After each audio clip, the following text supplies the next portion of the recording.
tranon'Andriamanitra ihany koa ho anareo izay mahita ny fahitalavitra ary manona fiadanan'Andriamanitra feno ho anomenan'Andriamanitra rery ny asa sy direra ary voninahitra fampitolona amintsika rehetra ny fahasoavana sy ny fiadanana.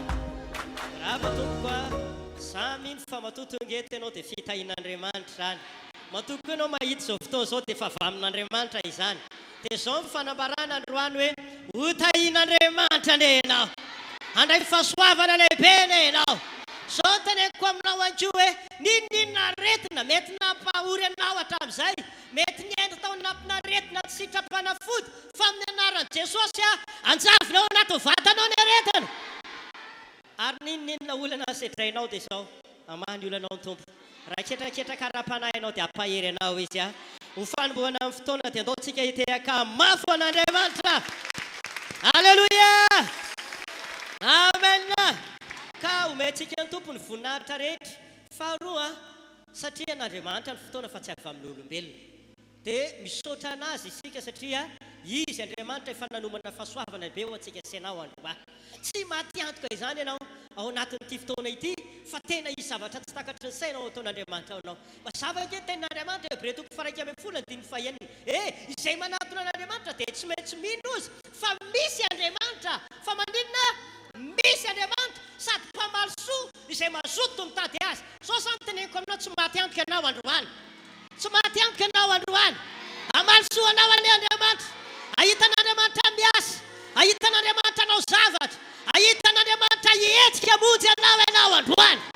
Halleluia, vonin'Andriamanitra malisoa antsika kanefa zao ny teneniny raha tsisy finoana dia tsisy ninona azon'Andriamanitra atao.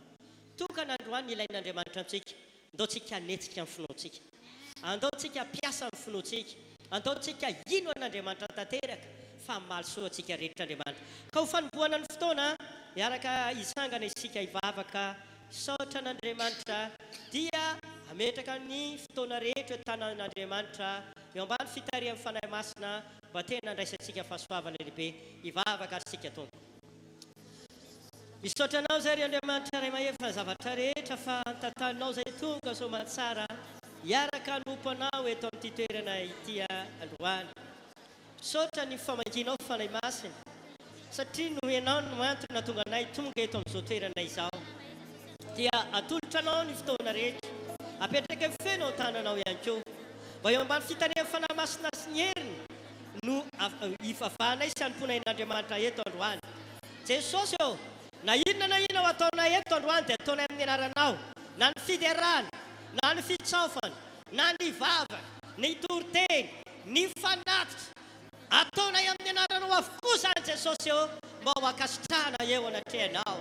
Manasa anao Jesosy hiaraka aminay eto, anatrika anay eto na ianao androany, anisoanay ianao, asehoe aminay ny voninahitra lehibe Jesosy eo.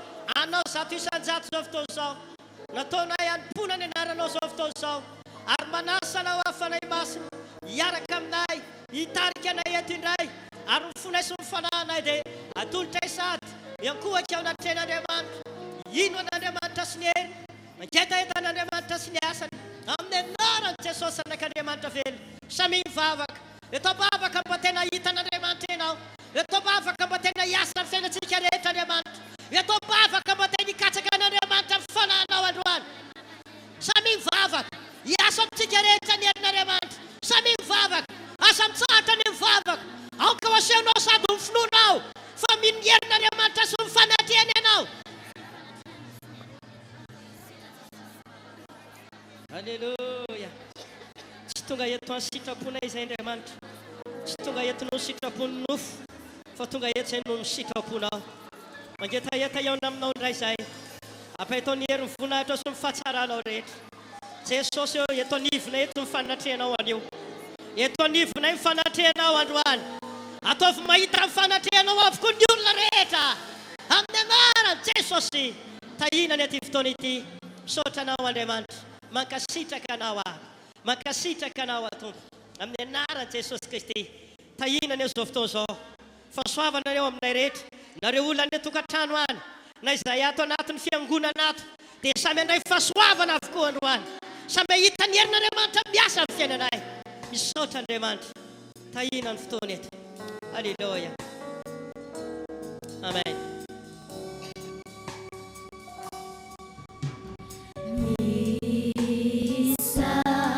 mampasandratsika ny tanatsika.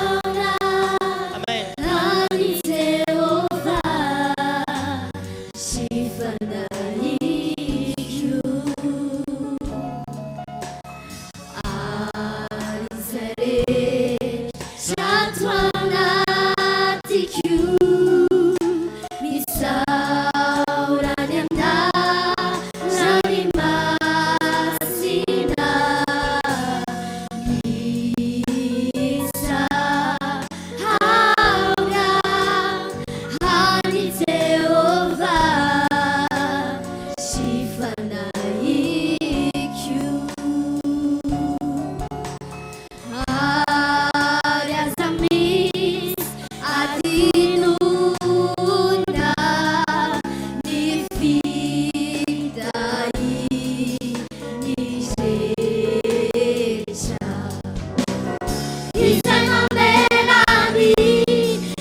Miteka mafan tompsika rehetra, mitiafa mafan taraitsika, mitiafa mafan Jesosy, mitiafa mafan fanay masina.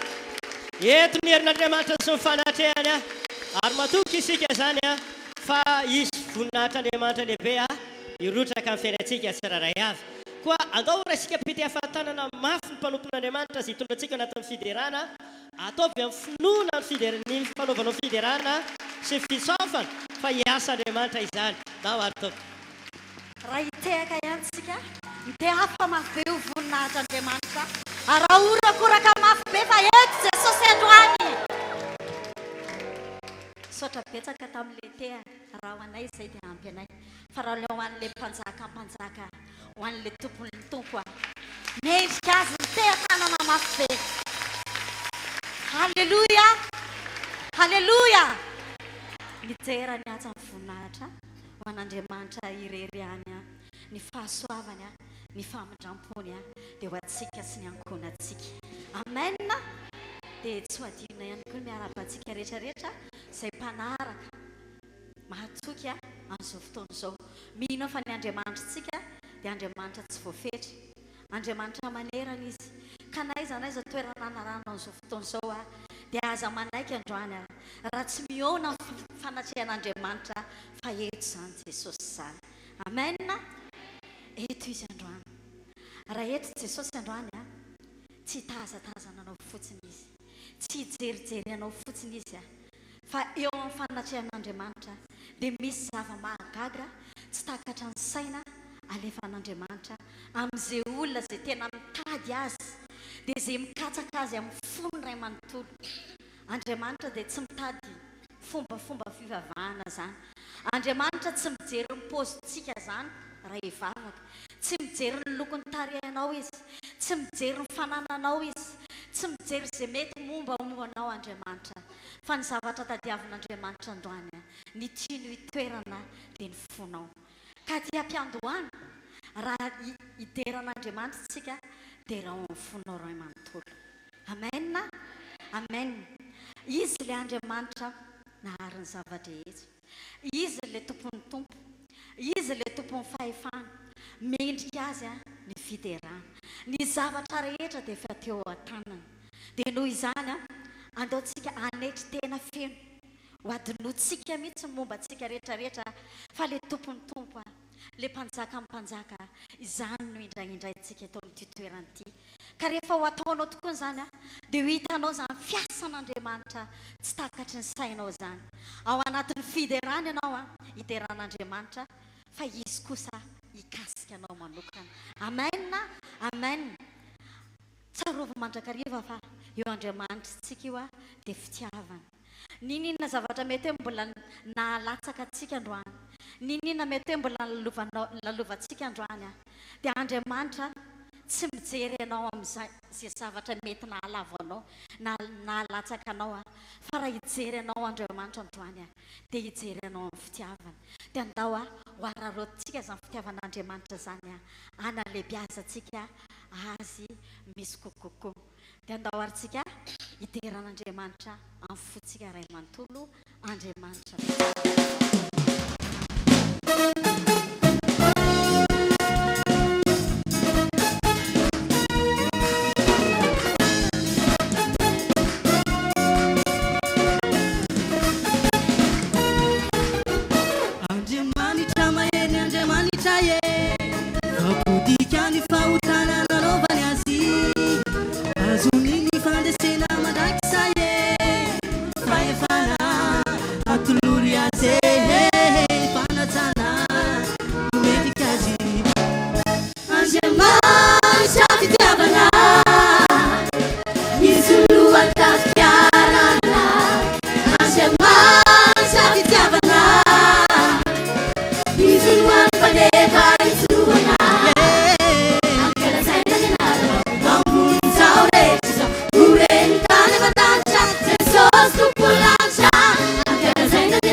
rehetra horentany aman-danitra Jesosy tompolanitra ankalazaina ny anaranao ambon'izao rehetra izao horentany aman-danitra Jesosy tompolanitra.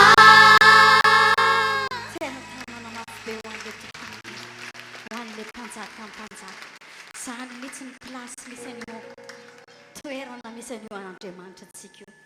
Andriamanitra raha namonjy atsika tamin'ny zavatra rehetra dia ny zavatra sitrapony Andriamanitra dia zaso ianao miaina tsara eto amin'ity fiainana ity. Ary ny tena tanjony koa tsy hoe ny ainatsika fotsiny eto amin'izao tontolo izao fa ny tena tanjon'Andriamanitra rehefa mivonjena ianao dia raha ho avy ny andro izay lahntsika eto amin'ity toerana ity dia ho tafita soany an-danitra ny zase ianao. Kanefa tadidio fa tsy mora lalana makany an-danitra.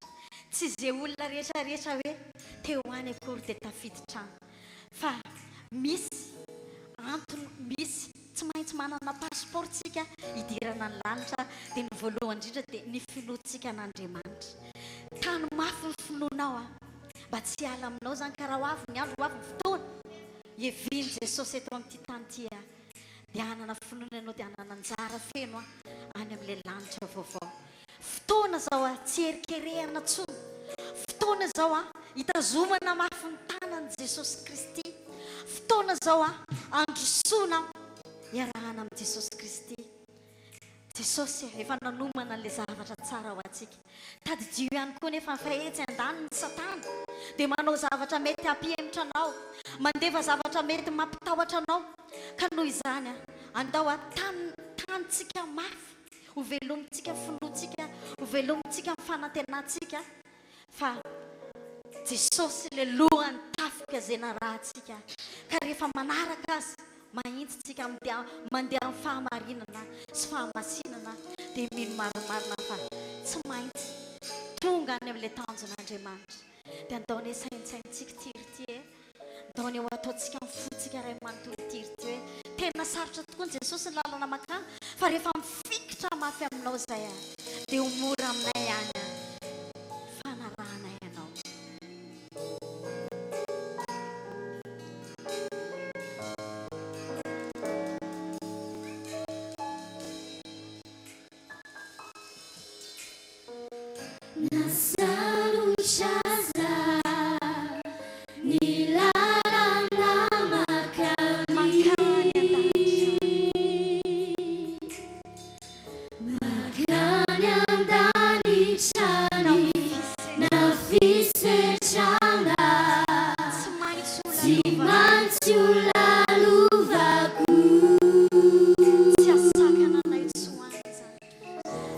Sakana tiwa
Jesosy tsy vitanay amin'ny maherinay manokana izany fa ankehitriny izay tompo dia mbola mangataka le fanatrehanao mahery le fananao masina indray tompo hamangy anay tsiraray avy ampahery anay fanamasinao feno ito toerana ity fanamasinao mila anao misy kokoa izay fanamasinao manaova indray ianao le zava-mahagaga izay tsy takatry ny sainay ndreto ny fiangonana fanamasinao mendrandranao feno mila le fanatrehanao fangio izay tsiraray avy fanamasina satria fantatray fa eo anatrehan'izany fanamasina zany dia anao zava-baovao eo amin'ny fiainanay ianao hanangana ianao ny zavatra mety efaravany rehetrarehetra ary anaisotra n'izay zavatra tsy akasitrahanao koa ianao fanamasina ka ankehitriny izay dia mbola miray saina ihany fanamasina feno izao toeran'izao fangio zahay fa mangetaetanao hanangana anay indray ianao amin'ny zava-drehetra fanamasina atreo izao toeran'izao feno izay fanamasina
Fanamasino milanao zay androany.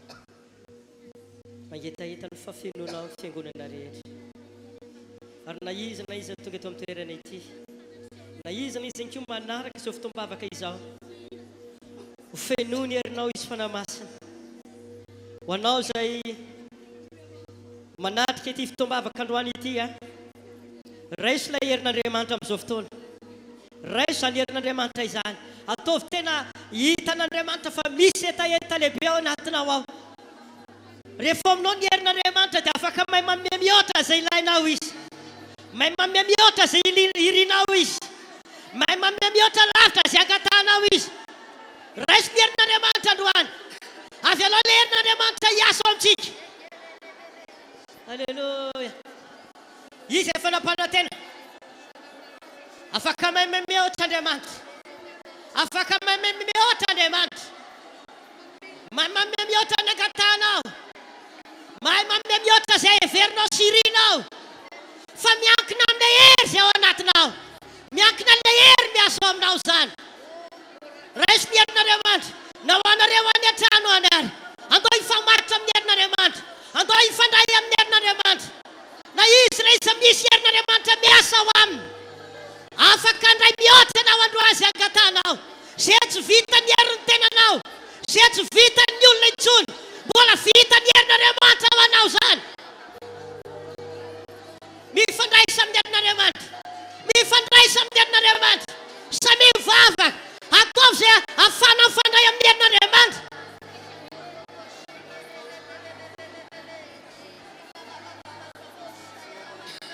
Eo amin'ny fotoana tsy mavita ninninona tsony anao. Mbola mavita azy ilay herin'Andriamanitra. Eo amin'ny fotoana zay tsy ho vavahanao tsony. Mbola hain'ny herin'Andriamanitra mamaha zany.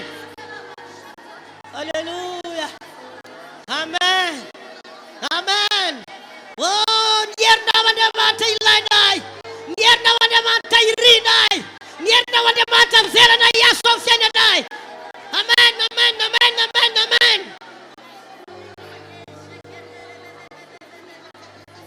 Alleluia. Ilaina ny herinao Andriamanitra. Tena ilaina ny herinao androany. Ilaina ny herinao. Avelana hiasa ny herinao Andriamanitra. Efa neny ny herin'Andriamanitra ao antsika zavatra rehetra. Ny zavatra rehetra momba fiainana. Afaka omeny ny herin'Andriamanitra zany androany. Raiso ny herin'Andriamanitra. Avelana hiasa aminao ny herin'Andriamanitra. Alleluia. Ilaina ny herinao zay Andriamanitra. Amen. Avelana hiasa ny herinao androany. Amaolona ho anay Andriamanitra dia ilaina ny herinao hiasa aminay. Ho tsapanay rehetra any androany. Na eo amin'ny ara-panahy, na eo amin'ny ara-piainanay. Avelana hiasa ny herinao. Izao ny fotoana ampisehoanao ny herinao Andriamanitra. Izao ilay fotoana ampisehoy aminay ny herinao. Alleluia. Amen. Alleluia. Amen.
Jesosy Kristy tonga isika rehetra amin'izao fotoana izao.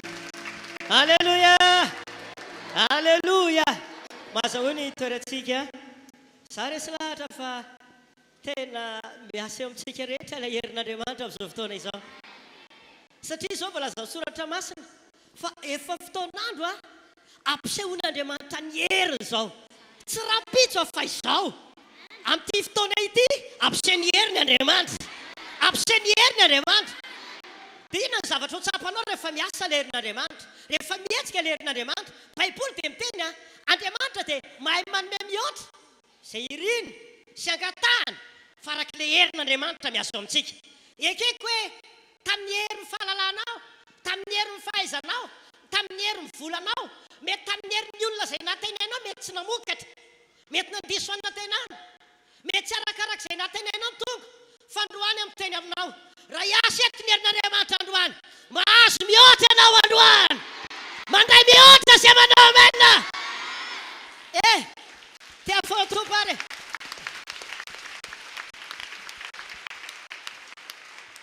Zavatra tsapaka izao fotoana izao mahita olona ohatry ny tapidalaka anie, mahita olona tady raviravin-tanana, mahita olona tena tady tanondrika. Fa zavatra teny amin'ny tompo hoe miantehera amin'ny heriny androany. Fa amoaka anao amin'ny voninahitra Andriamanitra. Amoaka anao amin'ny voninahitra Andriamanitra va? Amin'ny anaran'i Jesosy ilay herin'Andriamanitra velanao hiasa aminao. Teneniko aminao mbola miasa izy mandrak'androany, mbola fotoanany mandrak'androany. Dia ho hitanao io androany ilay izy, ho tsapanao zany. Misy zavatra efa tsy natenainao angamba nda maha-olombelona, fa ilay herin'Andriamanitra anao zavatra. Tena ohatra sara zavatra hitranga eto, mety hitsika angamba na fa ahoana ary na tonga an'ity. Tena izany ny zavatra tsapako izao. Tena izany ny zavatra tsapako. Na ianao raha mety an-tantena fa ahoana izany, izay sisa ny azonao tenenina, satria hiasa amin'ny fomba tsy nahazatra anao ny herin'Andriamanitra, hiasa amin'ny fomba tsy takatry ny saina ny herin'Andriamanitra. Halleluia, amen ve? Dia izao koa ny tenenina, efa mihery ny herin'Andriamanitra ao antsika ny momba ny fiainana sy ny toe-panaraka an'Andriamanitra. Momba ny fiainana izy tandresay momba ny fiainanao.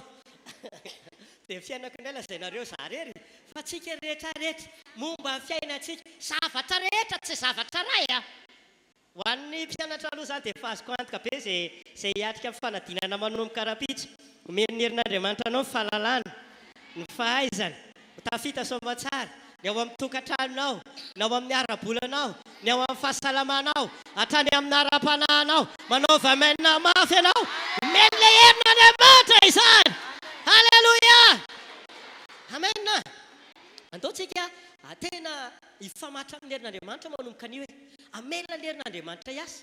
Satria izay ihany ny afatry ny soratra masina hoe arak'ilay heriny miasa. Ilay heriny vatanao na heriny sainao mety efa tsy navitana ina iny, fa ilay herin'Andriamanitra izany mila hiankinana sy anteherana ry havana. Ka voninahitra ho an'ny tompo iroso amin'ny fandarana manaraka isika dia hitondra ny fanatitra eo anatren'Andriamanitra amin'izao fotoana izao. Zava-dehibe ny fitondra ny fanatitra eo anatren'Andriamanitra. Tsy fombafomba am-piangonana io, tsy fampianarana ny foronina olombelona io. Be dia be mety manohatra ny resaka fitondrana fanatitra ao anatin'ny fotoam-bavaka. Be dia be mety manohatra ny fanatitra hoentina eo anatren'Andriamanitra. Fa za androany ty laza marina amintsika, tena sitrapon'Andriamanitra io, nataon'Andriamanitra ho ataontsika kristianina sy ny olon'Andriamanitra rehetra io. Izao voalaza ny Exodus 5:3. Eo amin'ny 5:5 dia hivavaka isika rehefa avy eo. Dia mino fa ho azonao amin'izay maninona tsika no mitondra fanatitra, maninona tsika manome fanatitra. Exodus 5:3, 5. Manalao aminareo fanatitra ho an'i Jehovah. Maninona hono eo? Manala, izany hoe le tahian'Andriamanitra anao, le nomen'Andriamanitra anao dia mampirisika ny soratra manala eo izay zavatra aminareo dia manatera fanatitra ao an'Andriamanitra.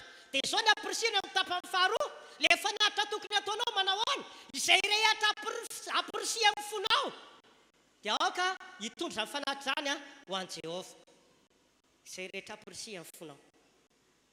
Natsapa ianao ny tahian'Andriamanitra, natsapa ianao mbola salama tsara, natsapa ianao nahazo fahombiazana, natsapa ianao ny zavatra nentina nataonao noho ny fitahian'Andriamanitra, mangalafy fanatitra amin'izay nitain'Andriamanitra anao dia aokantsika anao araka izany arak'izay ampirisian'ny fontsika manovy amin'ny atren'Andriamanitra fa tena ilaina mitona fanatitra eny an-tsain'ny tompo ry havana tsy avy amin'olombelona io no fahatsika manaja an'Andriamanitra makasitraka an'Andriamanitra io na fahatsika manaporofy Andriamanitra matoto zao dia no fitahinao dia andao arytsika zay ampirisian'ny fonao ataonao dia ataovy izany ho fanatitra ao an'Andriamanitra andaontsika rehetra hivavaka ho an'ny fanatitra ao koa ny ampafolo izay tahin'Andriamanitra atsika baibolina keo dia mampirisika hoety ny ampafolo karena atero amin'ny trano fireketako izany ilaina manao ampafolo karena atero amin'ny trano fireketako izy fa izaho toetra angeo izay Andriamanitra hovoaiko anareo varavaran'ny lanitra ampidina fitahinana manana ambiampy aho dia asiko teny mafy mimpandrobo ka tsy hanimba izay tananao ntsony ry havana tonga eto ampifamatory amin'Andriamanitra sy ny heriny ny asanao ny ara-bolanao fa ho tain'ny tompo ianao ndao tsika hivavaka ary Andriamanitra rainay ilay mahefana zavatra rehetra misaotranao amin'ny anaran'i Jesosy fa mampirisika anay foana ianao mampianatra anay mba fantaranay ny sitraponao mba tsy anaonao foana izahay na anaraka ny hevitra diso eo fampona fa mba ho fantatray foana ny famarinana sy ny sitrapon'Andriamanitra dia izany tompo no akasitrahanay ny amin'ny fampianaranao androany ary izahay dia anao fanatitra izahay araka izay rehetrarehetra ampirisian'ny fonay no anaovanay izany dia misaotra anao Andriamanitra fa ny fanatitra rehetrarehetra ataonay eny dia ho amasinina eo anatrehanao izany avita be izany amin'ny asan'Andriamanitra avita be amin'ny fantarana amin'ny fanjakan'Andriamanitra hoentinay manatanteraka ny asanao amin'izao iraka nitondranao anay izao dia mivavaka Andriamanitra mba ho masinao anao ny fanatitra ataonay makasitranao koa ny fonay izay mampirisika anay anao fanatitra dia raiso mifanatitra masina sakasitrahana izany mba ho fitahina ho an'ny vahoaka an'Andriamanitra ihany koa satria soratra masina dia niteny fa izay manome dia hitombo fananana ho tonga ao aminay rehetra ne le osotro ny fampitomboana fananana ho tahin'Andriamanitra tokoa ny amin'ny fiangonana ary anakarena amin'ny zavatra rehetra amin'ny anaran'i Jesosy Kristy saotra Andriamanitra ary zanaka fanamasina alleluia amen dia mandroso isika rehetra izay nitondra ny ampafolo karena tatazana koa ny fanatitra rehefa aveo ny amin'ny toerana raha mba hanohana moa ianao amin'ireny fanaovantsika ny asan'Andriamanitra ny émission amin'ny télé amin'ny radio ireny dia mba misy boaty ato ataovy eo fa fitahinao anao ireny famonjena fanan'olona ndao ary tompo ho lideran'ny tompo isika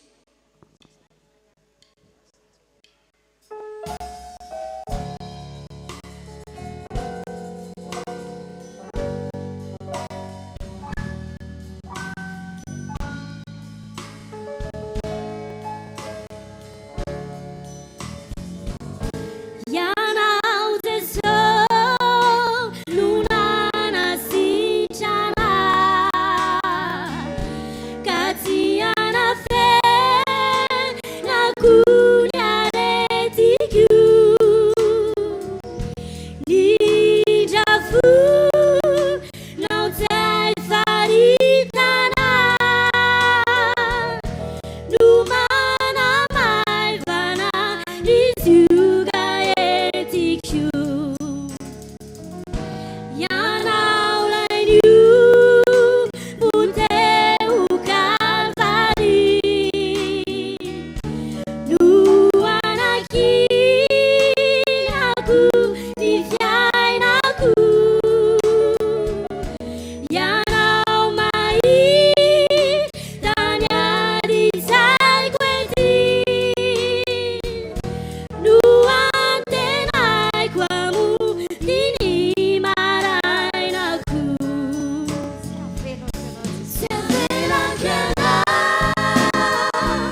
Ilay tohitiaka hoantsika raha hoan'i Jesosy dia ataovy mafy be.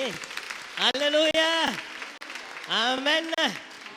Misaotra an'Andriamanitra lehibe ny amin'ny fotoana nahafahantsika naneo izay famafazana izany, satria izany dia marika anankiray fa tia mifanjakan'Andriamanitra ianao, mahatoky ny famarinany teny koa ianao, fa ny fotoana mamafy itsika aloha, dia avy eo tsika indray mijinja avy eo anatrehan'Andriamanitra.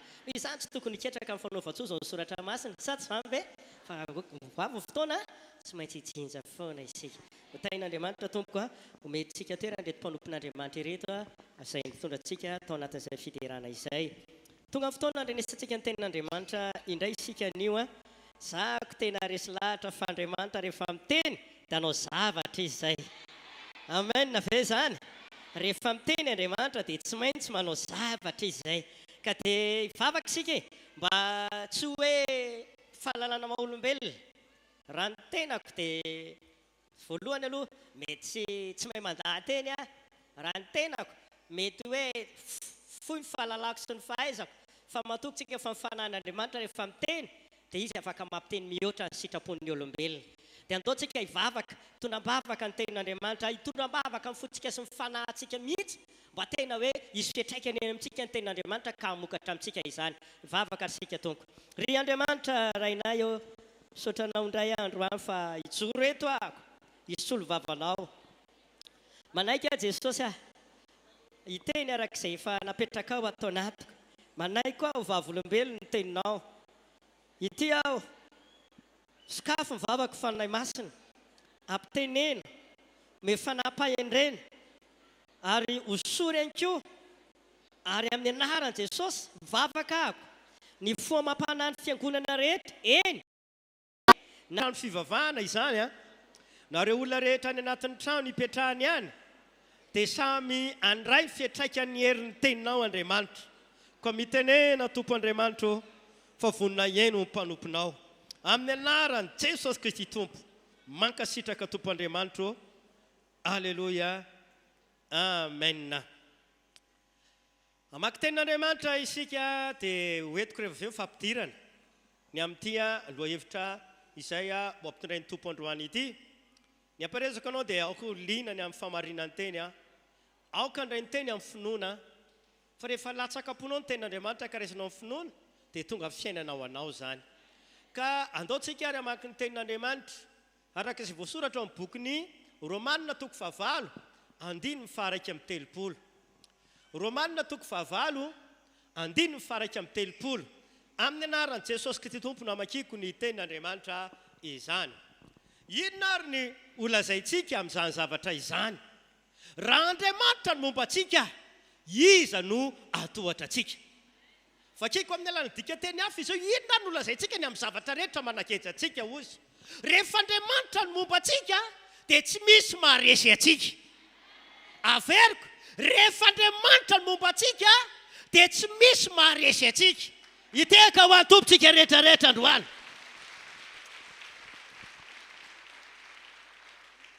Ny lohahevitra ianaratsika amin'ity fidirana amin'ny folo ora ity dia hoe ny hery ny fanatrehan'Andriamanitra, na hoe ny mahazava-dehibe ny fanatrehan'Andriamanitra.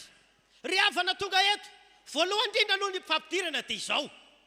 Amin'ny maha-olombelona atsika, amin'ny mahazava-boarin'Andriamanitra atsika tokoa, dia voafetra ny fahaizantsika, voafetra ny fahalalantsika, voafetra ny zavatra mety ho antsika, ary voafetra ny zavatra mety ho vovahantsika, satria izay ilay maha-olona. fa eo anaty ain'Andriamanitra kosa le Andriamanitra ivavahantsika, le Andriamanitra tompontsika, le Andriamanitra tsotrika hoe raitsika io dia ambarako amintsika tsara mihitsy fa zao voalaza soratra masina tsy misy zava-magaga tsy hain'Andriamanitra atao.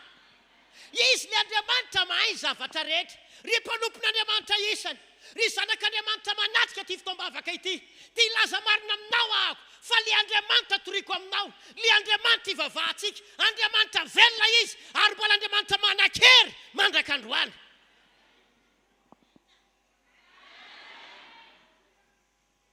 Tsy manina ataovy tsikelikely fa tsy manina ataovy amenina ihany e.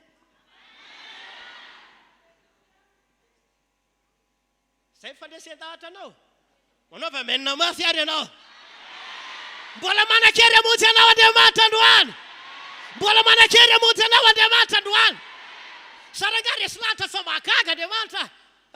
Ahoana ny tenenako fa mahagaga Andriamanitra, be dia be no nitory-teny ray andro dia sao tenenindrareo marika toko 7:30. Inona ny fahagagana nataon'i Jesosy? Inona ny fahagagana ny trango marika toko 7:30 e? Osa sasany andao olo jerena. Ainao ny nampisaran'i Jesosy ny rivotra sy ny ranomasina. Dia inona ny fahagagana raha ohatra ka mijery anao? Inona ny fahagagana ny seha teo? Inona ny fahagagana ny seha? Eranga sady mba mandray anjara ihany e. Inona ny fahagagana ny seha tao? Zany daholo nataon'ny olona, tsahatra hono ny rivotra dia tony tonga tsy malamina be ny ranomasina ekeko. Zany ny fahagagana. Fa za rehefa nandalina an'io, satria tamin'ny fotoana io ny anjera manao azao mihitsy ny ranomasina ary ny sambo eo amboniny ao manao azao. Fa ny fahagagana ny tenenin'ny tompo tamiko Jesosy mbola matory. Ao anaty lakana manao an'izao ao anaty sambo mihetsiketsika be ny mpianatra rehetra miteny maty fa nahagaga anahy Jesosy mbola milamina be. Hoy saika enja zao ahoana marina moa iray ianao teo amin'ny toerana lamina sa tsy lamina?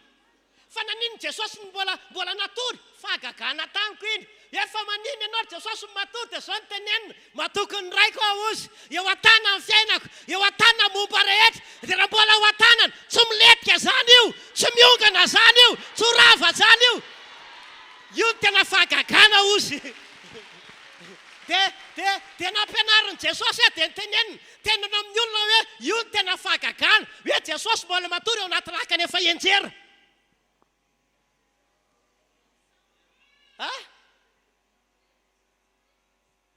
Eza zao ao anatina sambo efa enjera dia mbola mahita tory. Fa ny anao vola kely raha tsy mampahita tory anao. Ianao le olona teneniko aminao io olana io le tsy mampatory anao. Fa ampitao amin'ilay lakana eny ambony ranomasina efa enjera. Fa maninona ny tompo mbola milamina foana. Satria zany natao fahagagana. Matoky eo tanan'Andriamanitra. Tsodrano anao ahako. Iaraka aminao ny fomba an'Andriamanitra rangahy. Tsisy atahorana io e. Milamina fotsiny ianao. Fa Andriamanitra androany ampisainy heriny. Androany koa miteny aminao. Ilama rangahy zavatra rehetra. Ilama zavatra rehetra sa tsy marina zany. Androany zany miteny aminao. Aza variana mijery ny ranomasina sy ny rivotra nijanona tsony. Aza mijanona teo io fahagagana. Fa ny fahagagana dia hoe fa maninona Jesosy ao anaty ranomasina manonja be, ao anatina sambo efa mihetsiketsika be, ao anatiny efa hofaty dahoan'ny olona. Fa Jesosy matory be milamina. Tonga dia hoy fahagagana zany. Ino ny tena fahagagana tamiko? Dia hoy nataony hoe tenena ny vahoaka ao Madagasikara. Fa indraindray zareo zao manomboka manao an'izao kely fotsiny dia efa mifono indray tsy milamina. Impiry anao tsy natory tamin'ny alina. Fifiry amintsika tsy mahita tory tsony. Satria misy ady atrehanao. Fifiry amintsika tsy mahita tory tsony. Fa manomboka vao-vakansa mpianatra. Lamina grande vacances. Fa zao indray tenenina sasany inona milamina eo?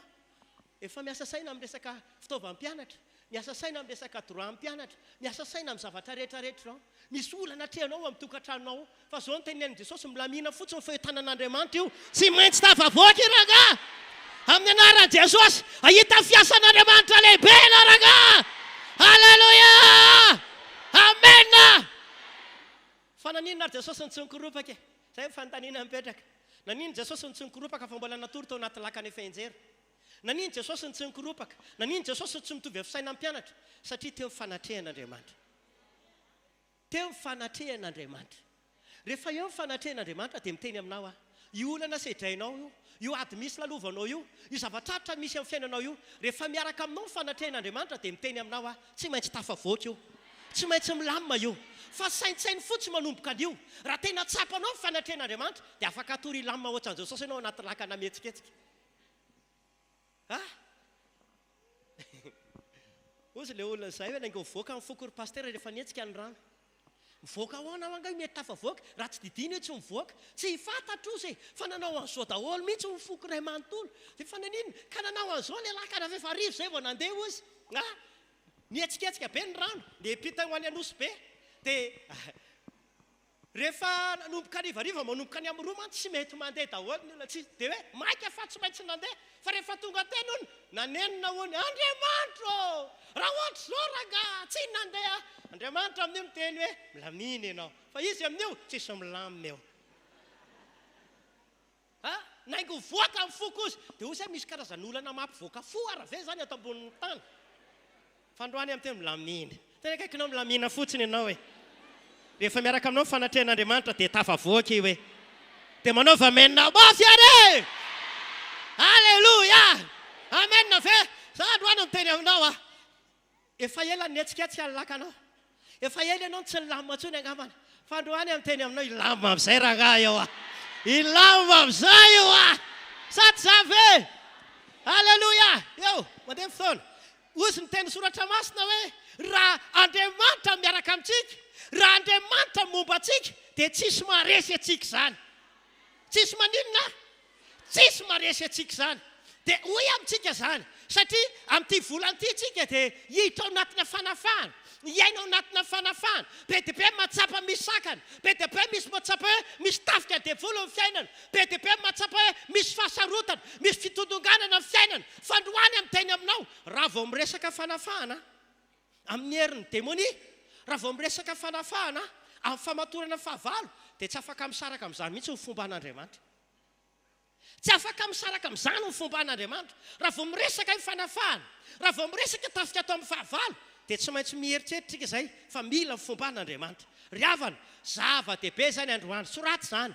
Zava-dehibe ny hatsapantsika kristianina fa tena ilaina izany fomba an'Andriamanitra zany.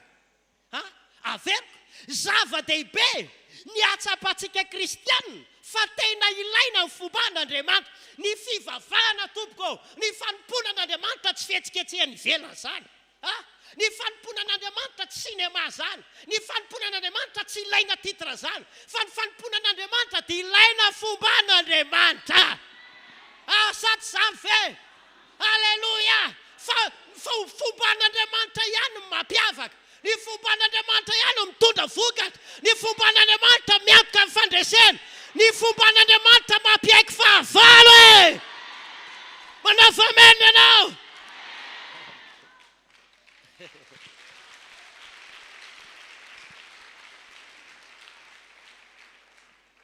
Raha fihetsiketsena dia ilay ranomasina amin'ny mafy.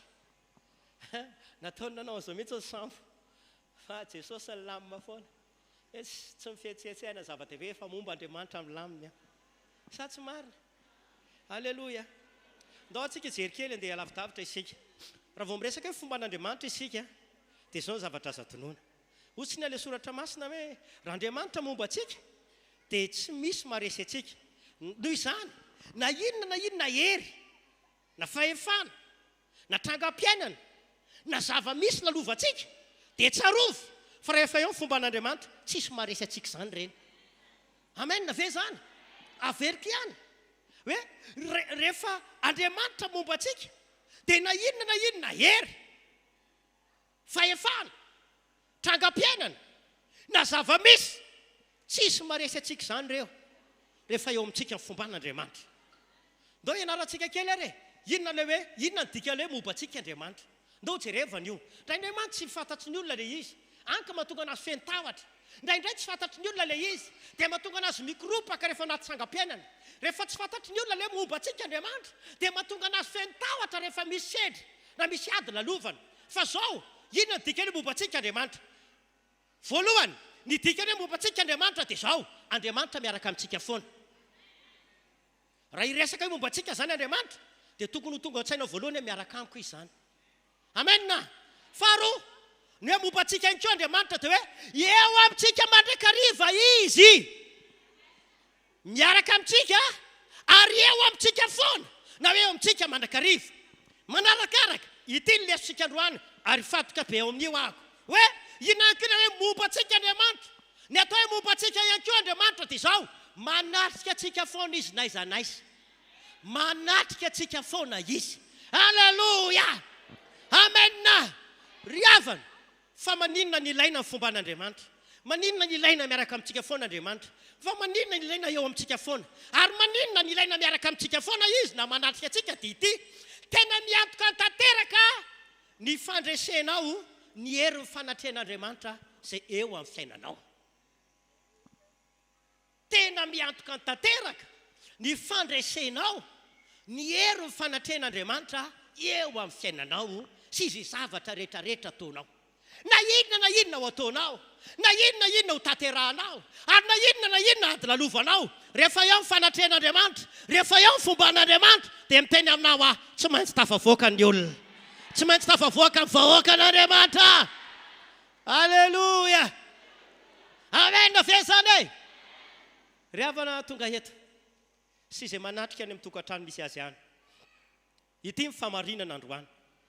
Tsy misy olona averiko, tsy misy olona ka hoe omban'Andriamanitra dia ho resin'ny fahavalo noho izy. Tsy misy zany, tsy azo ekeny zany hoe mombanao Andriamanitra dia resin'ny fahavalo ony, tsisy an'izany. Fa na iza olona omban'Andriamanitra, niza olona manatrika anazy Andriamanitra, tsy maintsy mpandresy zany olona zany. Ohatry ny amenina eo amin'ny folofolo ao zany. Ny pasteur nge mahay manisa amenina.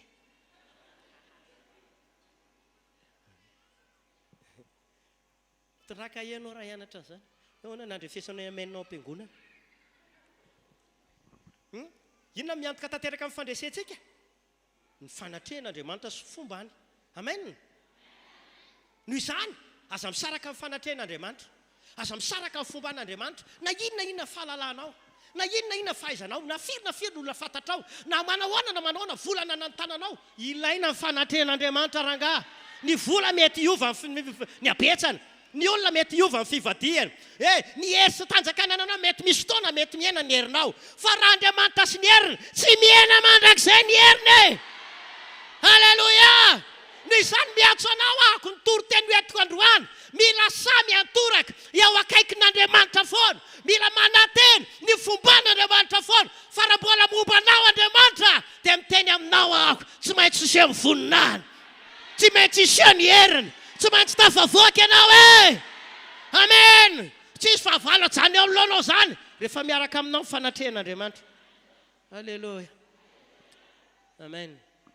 Ekena ho an'ny mpandray tsoratra, ekena ny fahavalo mety manohatra, ny fahavalo mety manao ny ataony satria nazay rety ambonin'ny tany zareo. Ekena mety mikotrika zavatra ratsy ny fahavalontsika na ny devoly io, fa rehefa eo ny fanatrehan'Andriamanitra dia tsy mavita na inona ireny ary tsy maintsy mitsahatra tanteraka ny asany. Amen ve? Mety manao ny ataony izy, mety miketriketrika zavatra ratsy amelazana antsika iny, fa rehefa mbola eo amintsika ny fanatrehan'Andriamanitra, tonga amintsika ny fanatrehan'Andriamanitra, misy stopy hatreo ny fanatrehan'ny Satana sy ny asany ary tsy maintsy potika amin'ny fanjakany rehetra. Halleluja. Fanontaniana mipetraka voalohany ary, inona ary mahatonga antsika rehetra tsy ho tohatry ny fahavalo mihitsy na hoe tsy ho resin'ny fahavalo? Inona ny mahatonga antsika tsy ho tohatry ny fahavalo na hoe tsy ho resin'ny fahavalo mihitsy? Valiny mazava be, satria miaraka amintsika isan'andro Andriamanitra sy ny fanatrehany. Izay mahatonga antsika tsy resin'ny fahavalo mihitsy, izany mahatonga antsika tsy ho tohatry ny fahavalo mihitsy, satria miaraka amintsika isan'andro ny fanatrehan'Andriamanitra, eo amintsika isan'andro ny fanatrehan'Andriamanitra. Halleluja. Eo akaikitsika mandrakariva izy, eo akaikitsika asianao foana Andriamanitra, dia izay mahatonga antsika tsy ho tohatry ny fahavalo ary tsy ho resin'ny fahavalo mihitsy. Asin'ny apôstôly toko 4:20, andininy 5:20 dia vakitsika rehefa any an-trano fa soraty kely fotsiny tompo. Amin'ity tantara ity dia mitantarany amin'ny zavatra nanjoany Paul sy Silas. Nalefa tao an-tranomaizina, nofatorana ny tongony sy ny tanany, natao mafidy tsara mihitsy ny varavarany tranomaizina, ary tsy vita zany ihany, na mafisina tanteraka, nasiana mpiambina 900 manodidina amin'ny tranomaizina tamin'izany fotoana izany. Raha maha-olombelona dia hoe vitatreny amin'ny Paul sy Silas, vitatreny amin'ilay mpivavaka, tonga dia mihidy ihany. Misy fiteny malagasy anankiray izay ao ny tranony ireny. Misy olona ngeto teny amin'izany rehefa resy ianao, rehefa ravy ianao, na misy zavatra nandroanao, dia misy karazan'olona miteny ao ny tranony ireny androany. Fa za miteny aminao, tsy ao zany, tsy ao zany, tsy ao amin'ilay fahantrana, tsy ao amin'ilay aretina, tsy ao amin'ilay olana, tsy ao amin'izay nanodinanao. Tsofoko rano amin'ny anarana Jesosy, ho tafavoaka! Ho tafavoaka hoa! Manao voamenina mafy!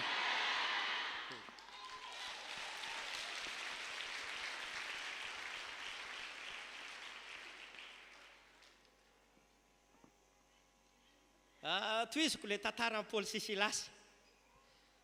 Rehefa tonga tao zareo mamatinalina, amin'ny mamatinalina, fa olona figadraina, olona fatorana tranomaizina, fa mbola mivavaka sy nira fiderana. Ina nataony? Nitomany, nalahelo, nanenina vavaka. Vera naposiko zao ilay vavaka tsy mivavaka tsony fa be mpanenjika. Na hoe tena mafy be ty mivavaka ty fa tsy reto ady tsy naposiko ty tonga. Zany teny aminao io ady zay lalovanao ankehitriny io, dia miteny aminao iseho amin'io voninahitr'Andriamanitra. Lasa taky ny matière première io, ampisehoana voninahitr'Andriamanitra, anetsehana amin'ny finoana ny zanak'Andriamanitra rehetra. Ho fitaovana anetsehana amin'ny finoanao io, mba ampisehoana voninahitr'Andriamanitra. Ny fotoana toroteny dia zao teny ke sofa nisy io adinao io. Vandravandra be ilay raha matoa. Hoana koa ty paster hafahafa ty ozy. Soa fa nisy io adinao io.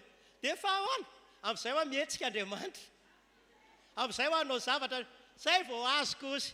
Tonga dia nihetsika amin'ny finoana, tafavoaka amin'ny baolina. Amen.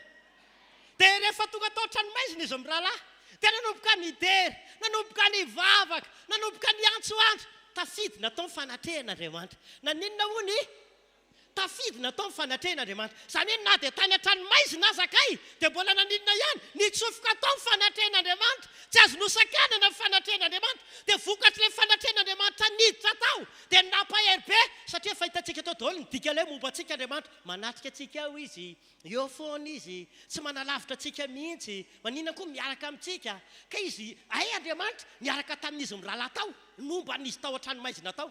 Ka rehefa mivavaka sy ny dera zareo, nomboka nisogozina, ohatra nisy tremblement de terre reny, nomboka nisogozina be mihitsy mifanamban'ny tranomaizina. Ary le mpiandro varavarana amin'io, izy 900 tatra ny fampatoriana. Tena gaga ihany koa tsisy lakile tsisy ninina, nomboka voda ho alo varavarana rehetrarehetra. Dia avy andray ihany koa tapatapaka daholo le gadra teny amin'ny tanany rehetrarehetra. Dia nanomboka ny vavy fatorana. Tonga saina amin'izay le mpiandro fonja, no jerevana ohatran'izao varavarana. Mandrove masoko sa manofy to mivota teraka ty. No jerevana andeha amony teny izay vitany aminay, fa lasa nitsoaka angamban'ny olona nygadraina tato. Tafavoaka very zalahy tato. Tonga dia hozy Paul, kalmenao ato azay. Fa hoanina rehetra tsy nandeha, dia hoana nampivovo varavarana rehetrarehetra, dia naninona ny tapatapaka ny gadra taminareo. Fa inona na tonga zao? Satria teto fanatrehan'Andriamanitra. Satria teo fanatrehan'Andriamanitra. Androany koa amin'ny aminao, naiza misy anao, ninona toerana misy anao, tsy saraka aminao any fanatrehan'Andriamanitra. Hoemo aminao any fanatrehan'Andriamanitra. Rehefa eo fanatrehan'Andriamanitra, tsofina rano, misokatra varavarana. Misokatra varavarana va.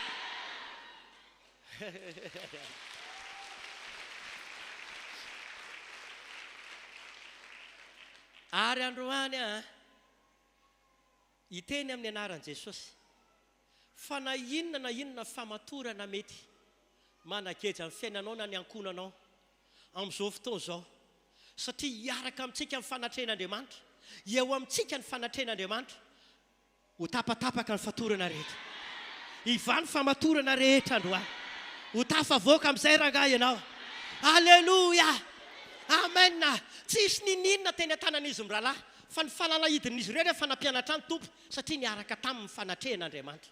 Tsy niala teo akaiky ny fanatrehan'Andriamanitra. Ka noho ilay fanatrehan'Andriamanitra teo akaiky ny zareo dia nanao ny asan'Andriamanitra. Nanao ny asa ilay fanatrehan'Andriamanitra. Dia izay ilay atoroko anao androany. Na iza misy anao, ninona ho ataonao, na inona koa zava-misy dia tedavo ny fanatrehan'Andriamanitra.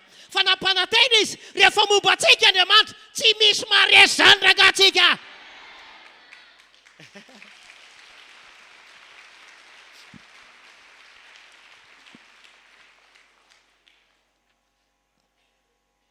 Sao le izy amin'ny maha-olombelona anao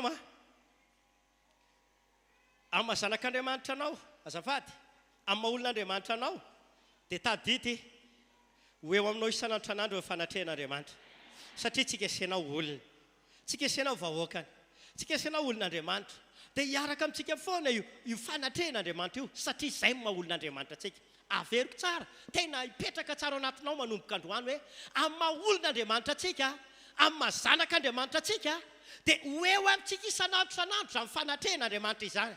Dia eno ity fanamarinana ity, ny masonao ara-nofo mety tsy mahita hoe eo ilay fanatrehan'Andriamanitra, fa ity izy ireo ny devoly kosa dia mahita foana fa eo amintsika senao andavanandro, eo amintsika senao isan'andro dia mahita Satana fa io Jesosy ngeza be miaraka aminao, io ilay Jesosy goavana be miaraka aminao, ary izay mahatonga anao tsy ho reso fahavalony isan'andro koa e.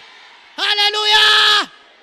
Isaka mijery anao Satana dia mahita fa misy Jesosy goavana be rangahy miaraka amintsika, misy Jesosy goavana be foana eo anilantsika eo dia sao fahamarina ny Baiboly manao hoe lehibe izay ao anatsika noho ny an'izao tontolo izao. Alleluia. Amen. Teneniny tenanao hoe ato anatiko ilay goavana be. Misy fampianarana anankiray izay efa netiko hoe misy ilay tao hoe voan'ny fahalehibeazana.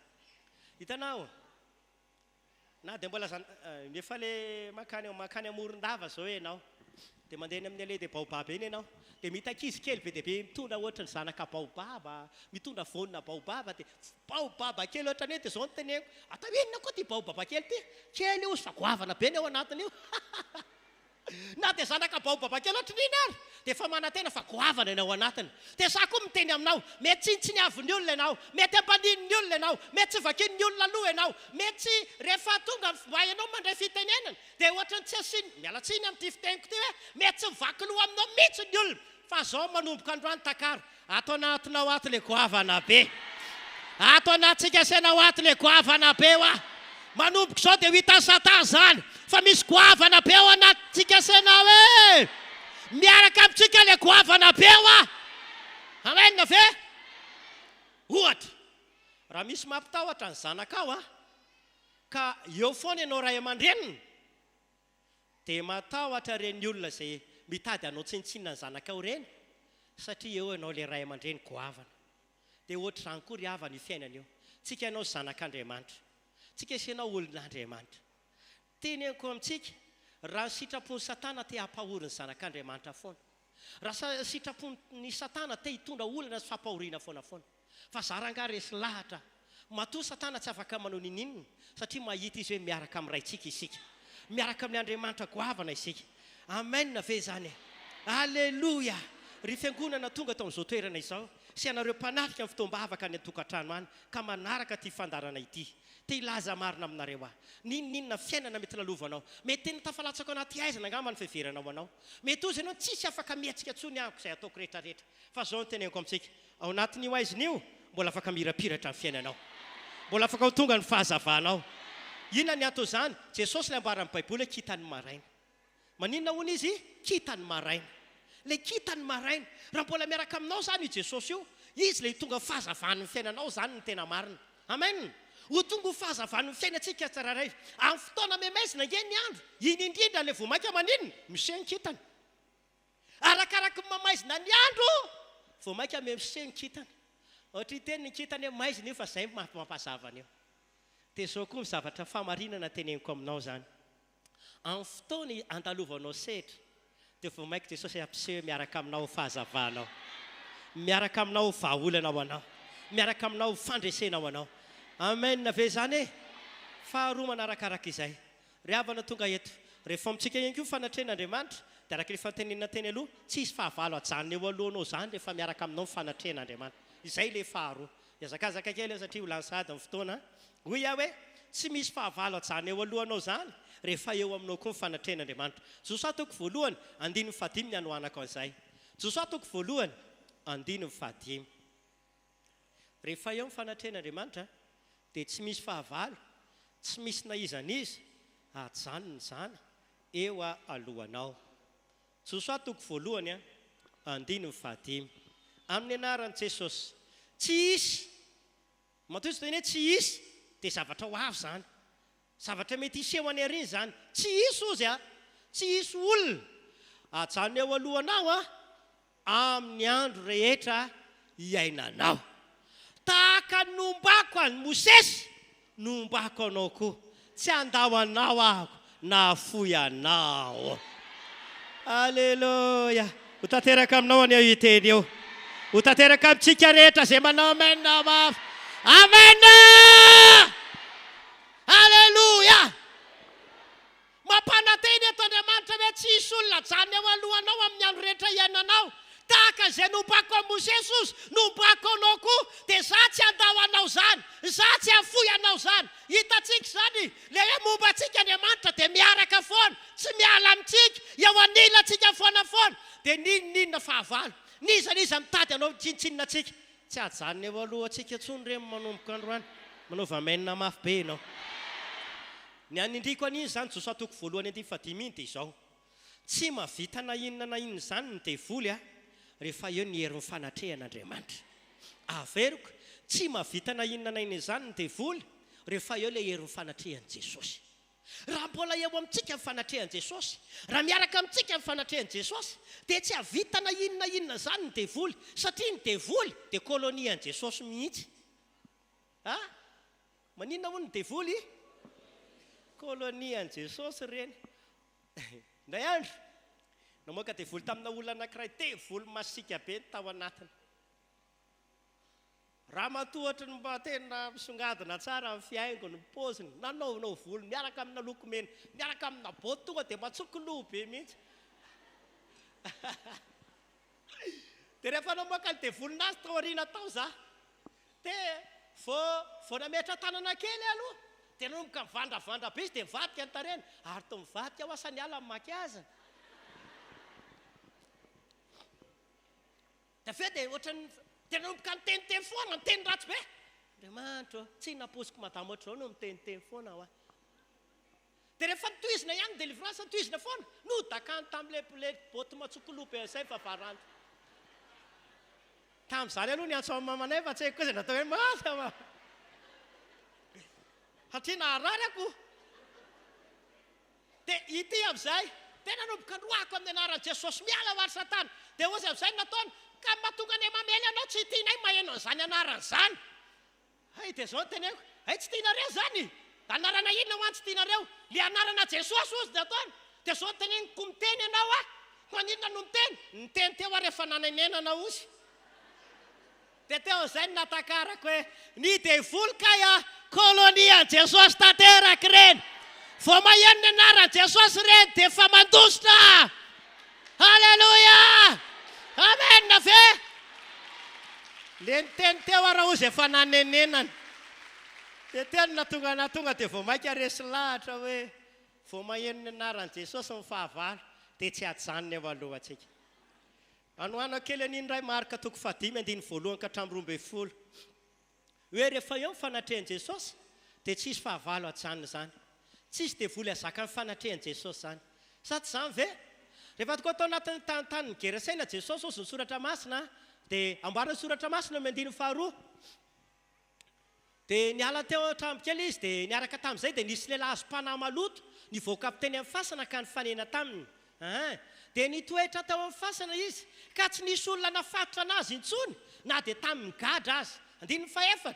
fa efa nafato matetika tamin'ny gadrana ny tanana ny tongony nefa ny gadra tamin'ny tanana ozy ny tapahana ary ny gadra tamin'ny tongony torotoroniny ka tsy nisy olona na volaka azy andiny ny fahadimy amin'izay ary mandrakariva na andro na alina dia nitoetra teny amin'ny fasana izy sy teny amin'ny tendrombohitra ka ninananana sady mitetitety-tena tamin'ny vato andiny ny fahenina eo le tantara eo fa noho nahita an' Jesosy teny lavitra teny izy noho naninona hony noho nahita an' Jesosy teny lavitra teny dia niazakazaka kany koa ka treo anatrehany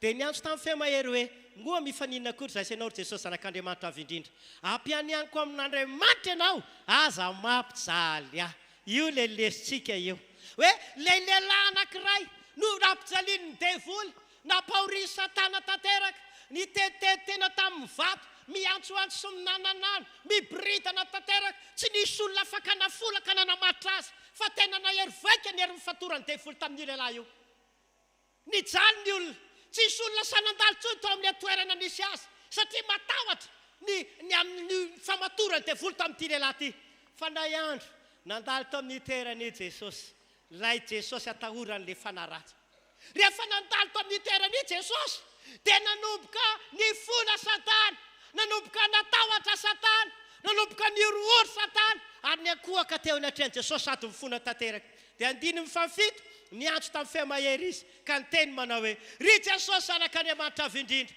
ampianianiko amin'Andriamanitra ianao aza mampijaly anay kay satana zany vao mahita amin'ny fanatrehan'i Jesosy dia matsapa mijaly tanteraka ary androany amin'ny teny aminao ho hitan'ny satana zany androany hijaly izy androany ahita raharaha izy androany satria eto ny fanatrehan'i Jesosy tsisy fahavalana zany eo anatrehanao izy amin'ny andro rehetra iainanao satria teo amin'ny fanatrehan'i Jesosy dia tsy najanona te satana ary noho izany faraparanako angamba ny telo noho izany na inona ady atrehanao na inona ady lalovanao amin'izao fotoana izao teny aminao tsy maintsy mandresitsika senao ary tsy maintsy mandray fanafahana no ny hery le fanatrehan'Andriamanitra eo amin'ny fiainantsika tsirairay avy rehefa eo ny fanatrehan'Andriamanitra dia tsy maintsy mpandresy ho iaho ary tsy maintsy mandray fanafahana foana jerevy ny Apokalipsy 12 manomboka 17 satria fanatrehan'Andriamanitra ray tao an-danitra fanatrehan'i Jesosy tao an-danitra fanatrehan'ny fanamasina tao an-danitra nanao zay azo atao satana nangaka fiandrianana tao an-danitra nangaka fahefana tao an-danitra fa noho ny hery ny fahefan'Andriamanitra sy ny fanatrehany resy tany an-danitra satana inona na tonga ny faharesen'ny satana tao an-danitra satria tao ny fanatrehan'Andriamanitra ny fanatrehan'Andriamanitra tao an-danitra na tonga ny satana resy tanteraka resy satana satria tao ny fanatrehan'Andriamanitra rehefa resy izy dia nazera avy tany an-danitra ny devoly satria tsy naresy izy noho ny ady natao tany satria natsapa ny fanatrehan'Andriamanitra tao dia latsaka tety ambonin'ny tany indray satana zao ny teny Luka 2:9-12 nahita satana nilatsaka avy tany an-danitra indray Jesosy inona hony nahita satana nilatsaka avy tany an-danitra indray dia izao noho ny fanatrehan'i Jesosy zay indray dia mbola nidinan' Jesosy tetỳ tany indray satana efa tany Jesosy ny fanatrehan'i Jesosy tany dia resy satana dia rehefa nazera tetỳ nga io hatran'le rehefa le ainao rehefa misy le adversaire resy zay dia satrinao foana mialatsiny amin'ity fiteny fa zao ny azahoana satrinao foana hitandroka anazy sady rehefa manao tazy-dosy ahoana mbola masaha dia ianao amin'iny koa zaranao ary izy matahotra ahoana masaha ka rehefa tany an-danitra tany resy dia nazera tetỳ mbola narahan'i Jesosy indray nidinan' Jesosy tetỳ indray zareo mbola nidinan' Jesosy vao mahita fanatrehan'i Jesosy tetỳ indray tonga dia niorohoro ohatry zao indray ary tsy vita zany any nidinan' Jesosy tany amin'ny fiaina tsy hita indray mbola foana Jesosy niatry ny fahefana mahery ny fanatrehan'Andriamanitra alleluia azonao ve le tantara tsy nijanona trano ny ady fa rehefa nazera tetỳ narahan'i Jesosy indray hoaiza vao naika ka te-Androndrakely tototsy hoaiza tsy ahitahirika ao aminao tsy ahitahirika aminao tsony ny fahavala zay niezaka namelanao hatramin'izay hiala maina manomboka androany hiala maina manomboka androany alleluia teneniko nareo te nidina tany amin'ny fiainantsika Jesosy mbola nandresy le fahavala nidina tany indray fanatrehany jereo ny Hébreu toko faharoa ny 4 le fanetrana. Hébreu toko faharoa ny 4 ny dinan Jesosy tany indray dia ny foanany tanteraka le fahefana teo am-pelantanan'ny Satana. Nalainy Jesosy ambongadiny, videny Jesosy, tsisy fahefana intsony eo am-pelantanan'ny fahavalo na kely azy. Satria tany nidina tany indray fanatrehan Jesosy. Ry havana izay manatrika, tena zava-dehibe ny herin'ny fanatrehan'Andriamanitra. Fa miantoka ny fandresenao zany sady miantoka ny faharesen'ny fahavalo. Averiko, tena zava-dehibe ny herin'ny fanatrehan'Andriamanitra satria miantoka ny fandresentsika zany sady io koa natonga antsika haresin'ny fahavalo tanteraka. Amen. Tanao, jerohatra farapara. Sadraka sy mesaka ry Abednego. Fatorana. Natsipy-patorana tany anatin'ny farihafa, tany anatin'ny lafaoro misy hafa. Efa tena nijaly tanteraka raha ny fiheveram-pamatotra. May tanteraka raha ny fiheveran'ny olona. Tsisy taolan-kalevina ntsony ngamba-nozany sasany. Satria nafanana impito mihitsy ny herin'ny hafa tamin'izany fotoana izany. Fa rehefa natsipy tao izy 3 mirahalahy, dia nagaga dia izao. Tapatapaka aloha le fatorana teny aminy. Afaka nandendeha tao anaty afo tao zareo. Ary nagaga dia ity, tsy anankitelo natsipy. Rehefa tonga tao an-davaka, lasa mivadika anankefatra. Very tanteraka amin'ny fahaizany mahay manisy. Satria naninona? Na dia natsipy tany izy 3 mirahalahy, na dia tao anatin'ny ady mangotragotraka, kay fanatrehan'Andriamanitra teo kaikany foana. No ny hery le fanatrehan'Andriamanitra dia mivamy fatorana. No ny hery ny fanatrehan'Andriamanitra tsy nanan-kery tao amin'ny afo. Androany koa miteny aminao, mety mahavaivay ny ady atrehanao zao, mety mahavaivay ny olana atrehanao zao, fa tsofoko rano anao, hiaraka aminao fanatrehan'Andriamanitra, dia amoaka antsika voninahitra izy. Alleluia. Jereo izay tantara izay fomeko ny verset. Daniel toko 7:7. Rehefa ny an-trano dia vakitsika. Daniel toko 7:7. Dia avy eo anao mijery Daniel toko 7:4 sy 5:20. Rehefa ny an-trano, tonga dia sady mba hahafahanao mandray lesona zany. Ahoana amin'izay ary? Ahoana no atao mba hahatonga antsika ahita sy hiaina ny fanatrehan'Andriamanitra? Ahoana nefa no tokony atao mba hahatonga antsika ahita sy hiaina amin'ilay teo fanatrehan'Andriamanitra? Zay no ataontsika farany izany. Ahoana no tokony ataontsika raha tiantsika ho tamana amintsika ny fanatrehan'Andriamanitra? Raha tiantsika tsiray avy hahita ny fanatrehan'Andriamanitra, inona no tokony ataontsika? Voalohany, mila miaina amin'ny famasinana sy ny fahadiovana tanteraka isika. Anisan'izany fahadiovan'ny fo. Raha misy olona tena nananao alahelo, diova ny fonao. Mateo toko 10:9. Sambatra amin'ny madio am-po, fa izy ny ahita an'Andriamanitra. Raha tianao ahita ny fanatrehan'Andriamanitra, diova ny fonao androany. Avelao izay namitaka anao, avelao izay nisoloky anao, avelao izay nanendrikendrika anao, avelao ilay olana ao tsintsinina anao. Fa ozy ny soratra masina, alao an'Andriamanitra ny fahamaliana. Amen.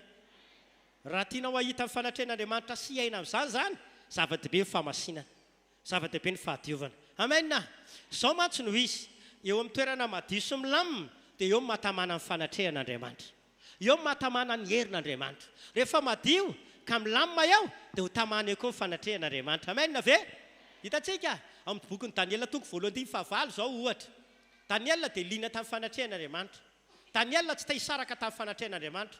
Daniel dia saro-piaro tamin'ny fanatrehan'Andriamanitra foana. Dia indray andro izy rehefa azo babo ny vahoaka tamin'izany fotoana. Tao anatin'ny fotoana fahababoana, dia Daniel nahita fity, dia nomena sakafo fihinam-panjaka amenana azy, dia mena divay fisotro am-panjaka. Fa ozy miteny Daniel, sanatria amiko raha andoto ny tenako. Maninona hoany? Ny tao am-pony tsy andoto ny tenany izy.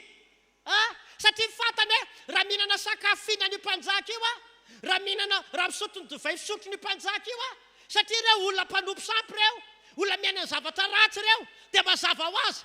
Fanta Daniel fa mety apentipentina anazy izany. Dia zao ny teneny, ny tao am-pony izy mba tsy andoto ny tenany. Hainao, saro-piaro tamin'ny fanatrehan'Andriamanitra i Daniel. Dia izay natonga anazy tsy nety nandoto ny tenany, satria te ahita amin'ny fanatrehan'Andriamanitra foana izy. Amen. Faharoa, raha tianao ahita amin'ny fanatrehan'Andriamanitra, dia ataovy zava-dehibe ny finoana ao anatinao. Amen. Aoka zava-dehibe le finoana ao anatinao. Satria ny finoana no misintona ny fanatrehana. Ny finoana no misintona ny heriny mba ho tonga eo amintsika. Alleluia. Zay ngena tonga le afatra tao aloha tsy fihetsiketsehana ny ilain'Andriamanitra.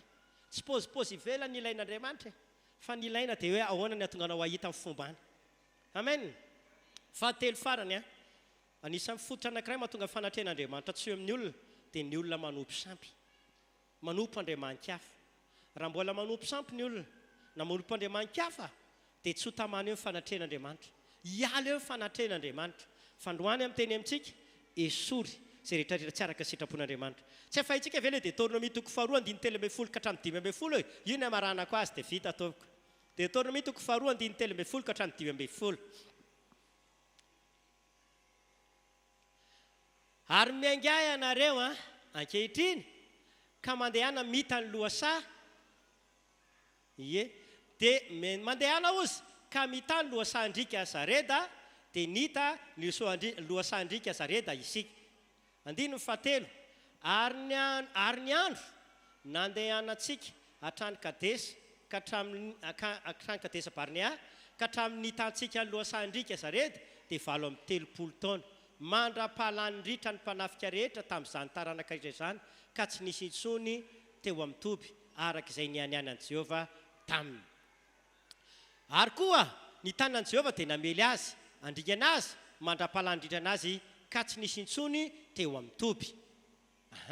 Hitantsika, rehefa misy fanompo-tsampy, rehefa misy zavatra ratsy, rehefa misy zavatra tsy araka sitrapon'Andriamanitra ataon'ny olona dia tsy ho tamana eo ny fanatrehan'Andriamanitra. Ary zavatra anankiray ozy ny Baiboly navelan'Andriamanitra ringana ary zareo. Navelan'Andriamanitra ringana ary zareo ka tsy nisy intsony tao amin'ilay toby. Ry havana, mampatahotra izany. Manomboka androany, mitaona antsika rehetrarehetra, raha tiantsika ho tamana ny fanatrehan'Andriamanitra, ilaozany sampy. Ampandresy antsika ny Andriamanitra. Ho tahin'Andriamanitra ny antsika rehetra, voninahitra ho an'ny Tompo androany dia raiso fa ho afaka ianao. Andray fanafahana antsika rehetra, ho tahin'Andriamanitra tokoa. Andao antsika hivavaka ary. Hitsangana isika hisaotra an'Andriamanitra dia hivavaka isika, tsy maintsy resy ny fahavalo androany. Tsisy fahavalo amatitra anao ntsony ao, tsy maintsy resy tosika ny demonia. Hivavaka isika tompoko. Raha eo saotra anao amin'ny anaran'i Jesosy zahay, fantatray kai ny sarobidy ny fanatrehan'Andriamanitra manomboka anio. Resy lahatra izay fa tena ilaina ny fomba an'Andriamanitra, ilaina ny fanatrehan'Andriamanitra, ilaina kai miaraka aminay foana Andriamanitra. Tsy maleo teny izahay, tsy mahefa na inona na inona raha vao tsy ao aminay ny fanatrehanao Andriamanitra. Mila mifanatrehanao izay Tompo, irenay fantatra amin'ny fanatrehanao amin'ny anaran'i Jesosy. Apetrao ny fonao ny tananao raha misy fahotana tokony hibebahanao dia hibebao zany. Raha misy toe-po tokony hialana dia ilao zany. Raha misy fiainana ratsy tokony ilaozana dia ilao zany. Ndao antsika hiaina amin'ny famasinana mba tonga antsika hita amin'ny fanatrehan'Andriamanitra. Dia raisy ny herin'Andriamanitra amin'izao fotoana. Raisy ny herin'Andriamanitra. Raisy ny herin'Andriamanitra na ianao any an-trano anary, afaka mandray herin'ny fanahy masina, afaka mandray ny herin'Andriamanitra amin'izao fotoana izao. Ho takany namonjeny ny Sadrakasy ny Sakarabetineko, takany namonjeny ny Paoly sy Silasy, ny amonjeny antsika ihany koa, hiaraka amintsika amin'ny fanatrehana, hiaraka amintsika ny herin'ny androany, hamonjy antsika rehetra Andriamanitra. Apetrao amin'Andriamanitra ny adinao, apetrao am-pelatandriamanitra ny ady atrehanao, apetrao amin'Andriamanitra zava-manahirana anao. Hoeto anaten'Andriamanitra ny olanao rehetra androany. Ampitsahatra izany izy. Ombantsika rehetra izy. Tsisy ady, tsisy olana, tsisy herina fahavalo tamana tsony amin'ny fiainantsika. Satria miaraka amintsika amin'ny fanatrehan'Andriamanitra. Alleluia. Amen, amen, amen, amen, amen, amen. Raisy ny herin'Andriamanitra amin'izao fotoana. Amin'ny alalan'ilay tananao mipetraka amin'ny fonao dia hiampita ny herin'Andriamanitra. Hiampita izany, hiampita izany, hiampita izany, hiampita izany. Raisy ilay herin'Andriamanitra. Avelao hiaraka aminao fanatrehan'Andriamanitra.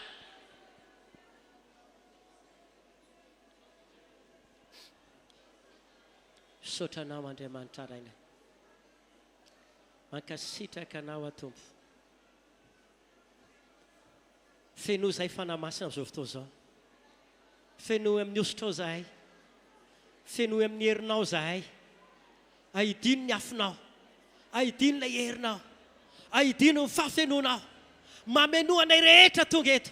Raiso izany herin'Andriamanitra izany ary. Raiso ny herin'Andriamanitra amin'izao fotoana izao. Raiso ny herin'ny fanahy masina. Aoka ho feno tanteraka. Alleluia. Amen. amen, amen, amen, amen, amen. Sotra tompo. Angina amin'izay tsika rehetra. Aondreny lohantsika fiangonana. Hivavaka ho tsika isy fanafahana eto androany. Nampanantena Andriamanitra hoe rehefa momba antsika izy tahaka ny tamin'ny andro Josoa, dia tsisy olona, tsisy fahavalo hajanona eo alohanao. Raiso ny fanafahana ary. Hoanao le matsapa misy sakana ara-piainana, misy sakana ara-panahy, misy sakana ara-pitiavana, voasakana amin'ny valim-bavaka, mety voasakana amina asa. Rafy zany saka zany androany. Raiso ny fanafahana amin'izao fotoana. Aza viala iala amin'ny fonao ny tananao a. Raiso ny hery ny fanafahana. Raiso ny hery ny fanafahana ary. Efa misy mandray fanafahana sady reny. Efa misy sady. Tsy olona ray na roa na telo. Olona maro na hita fanafahana lehibe. Olona maro na le fanafahana lehibe androany. Ho ambarako zao anaran'i Jesosy zao. Dia andao antsika tanteraka amin'ny fanaratsy. Amin'ny anaran'i Jesosy. Rehefa nampanakana. Mivoa mahangana. Zay, raiso ny fanafahana ary. Raiso ny fanafahana. Le fanampanava tokantrano. Fanampanakana fanambadiana. Fanampanakana ny asany. Fanampanakana ny fampony. Miala amin'ny anaran'i Jesosy. Miala wa. Mivoa amin'ny anaran'i Jesosy. Miala. Matetika ny fanampanao sakana dia miara-miasa amin'ilay fanahy tsy mahomby. Miara-miasa amin'ilay fanahy tsy matafita. Fa misy olona be dia be eto hisokatra ny lalana. Hisokatra amin'izay ny lalana. Andeha amin'izay io fanahy manakana io zao. Misy andeha fanahy reny hika amin'ny fiamahery dia andao anao. Sokafako ny lalana rehetra. Sokafako ny varavarana ho aho. Ry fanampanakana zay. Foa. Miala mahangana.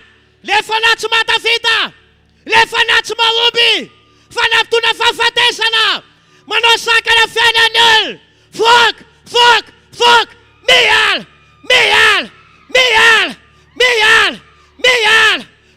amin'ny anaran'i Jesosy. Fok atao aly amin'izay. Rava ny sakana rehetra amin'ny anaran'i Jesosy. Foana ny asana devoly. Foana ho sakana. Zay. Mandeha wa amin'ny anaran'i Jesosy. Rehefa nananakana rehetra. Natonga le varavarana nkatona. Natonga le varavarana nito amin'ny fiainana. Miala zany. Hatramin'ilay devoly nitondra ny olana. Nitondra faharavana. Nitondra le ato amin'ny fiainana. May dahoary ny losifera. May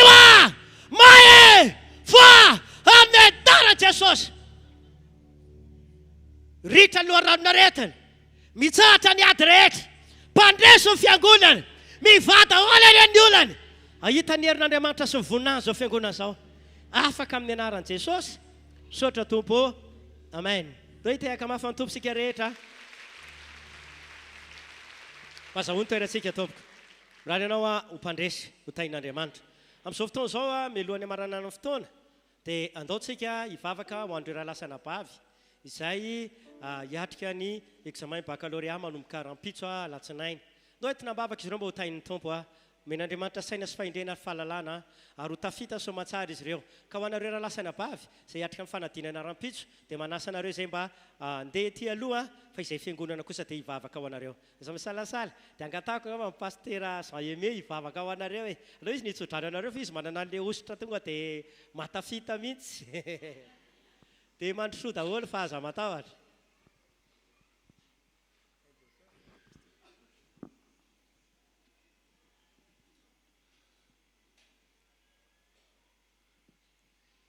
Raha mahatsiaro ianareo dia misy teny iombonantsika izay le manao hoe tsy voatery hividy ary tsy voatery vola voatafita.